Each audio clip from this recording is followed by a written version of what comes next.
Look who's here now. The funk master himself, Aljamain Sterling. We're not talking fights first. Talk me through it, come on. What's this, businessman? What's next? What's happening? We got a lot going on. This is my passion project, my Jamaican rum. A lot of people don't know I actually own the company. I'm not just the face of it. So my own hard-earned money from fighting and everything, invested it into this bad boy. And hopefully it grows into something beautiful. It's a great product. I had the fighting nerds, they tried it, they loved it. And a lot of these other fighters, they tried it, they loved it. So we're working, man, we're working. What are you doing getting all these fighters drunk whilst you're out and about in Vegas, man? You can't be doing that. Just one drink, one small little sample. Never hurt nobody. Why this? Because, listen, you're a clever guy, and I'm sure there's plenty of business opportunities out there for you to go into. Why is this the passion project? I drink in my training camps. I know I've heard you speak about this. Yeah, go on. Yeah, it's a big taboo, but I'm one of those guys who believe in having a good time when you're doing a sport as hard as this, man. I want to be able to enjoy my moments now, and this is one of my vices. You know, it just happens to be Jamaican rum. My parents are from Jamaica. I used to sneak rum out the China cabinet when I was a kid. Don't tell the parents, but they know now. They know now. So yeah, it just made sense. And for me, obviously drinking, I want to make sure I'm drinking something that's going to be somewhat clean. The cleanest that you could drink, right? So we make sure no additives, no preservatives, no food coloring.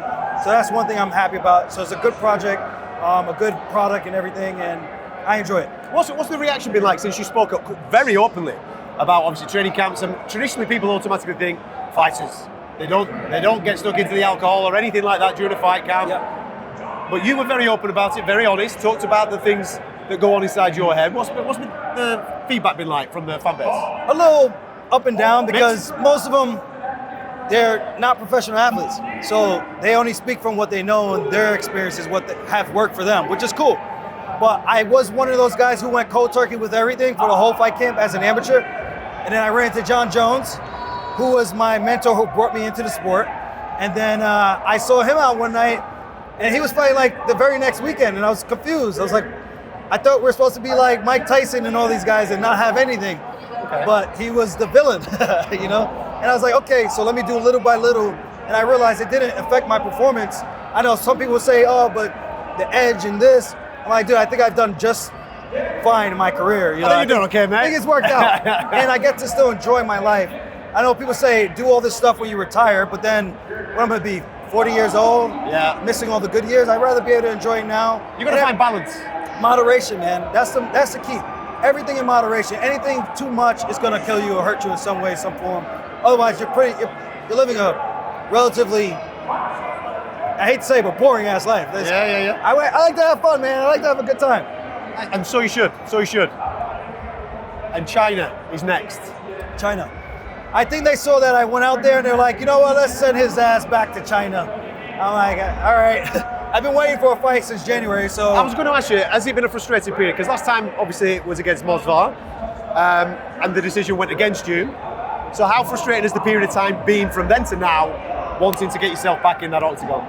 Just a little bit, yeah, definitely a little bit annoying because you want to stay active. I'm young, I'm older, and I'm up a weight class, so I can make the weight easier now. Not easier, it's still hard, but I can make the weight a little bit, I guess easier.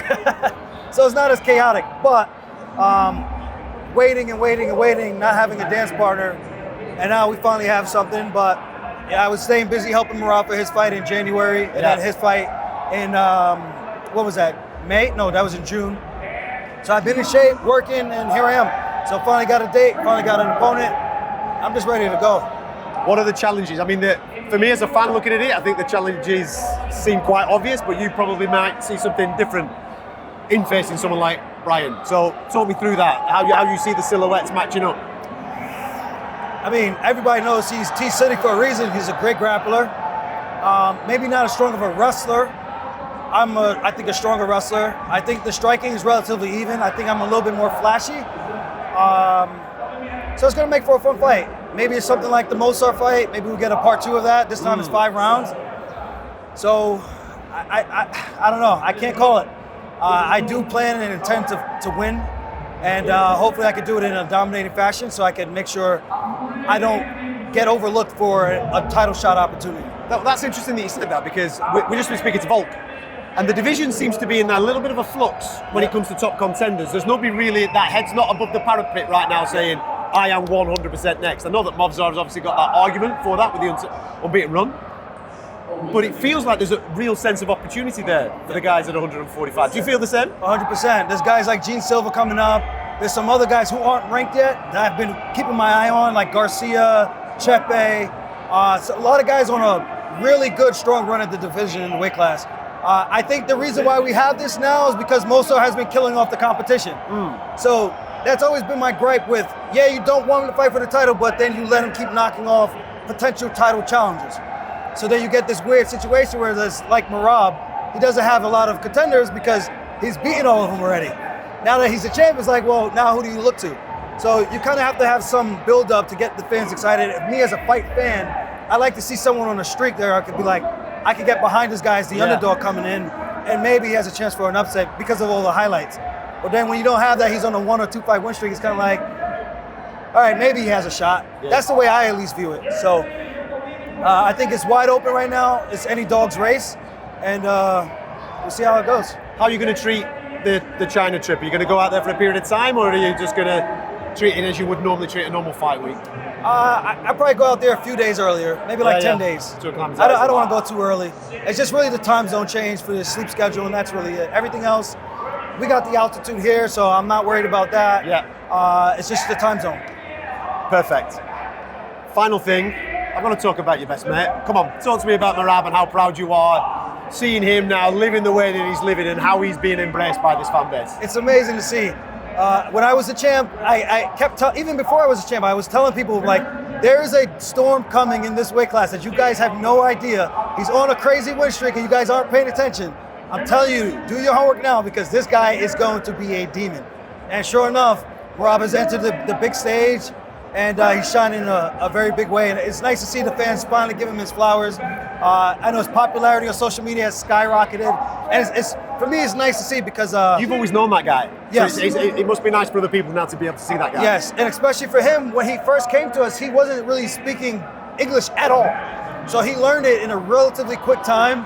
And then the more he learned English, like even for us as his training partners, we got to see his humor, his personality come out more and more like, oh, you're a funny little, you're a funny little bastard, brother. But it's nice to see. I'm happy for him, man. He deserves it all. Worked so hard. Coming from construction, working hard days, and then coming to the gym still trying to get hard work in. Always been there for me. When Quinta got hurt, he stepped up for me in a big way, becoming my main training partner after Al got hurt. So super happy about that. And I think from the fan base, it's beautiful to see. You're always smiling when he's winning. He's always smiling when you're winning. It's a genuine, legit friendship there that are both encouraging each other to continue this massive road of success. Yes, and he's taken me to Georgia. I took him to Jamaica. He's met my mom. He's met my sister. What does he think of the drink? He doesn't drink, but he tried this, and I know he drank a lot, smoked cigarettes when he was younger, and he gave all up and just gone cold, straight edge. And he actually tried this and the other one, and he actually likes it in terms of like an alcohol that he would drink, but he still doesn't drink. Yeah. But he's giving it the thumbs up. Yeah, in the case of a occasion, he'll have a little small one with me, which is cool. Good man. Aljo, it's always great to see you, man. Go well in this camp. Looking forward to seeing you out in China, buddy. Appreciate it. Thank you. You guys going? Absolutely. We got to get there. Yeah. Good man. Cheers, mate. Cheers.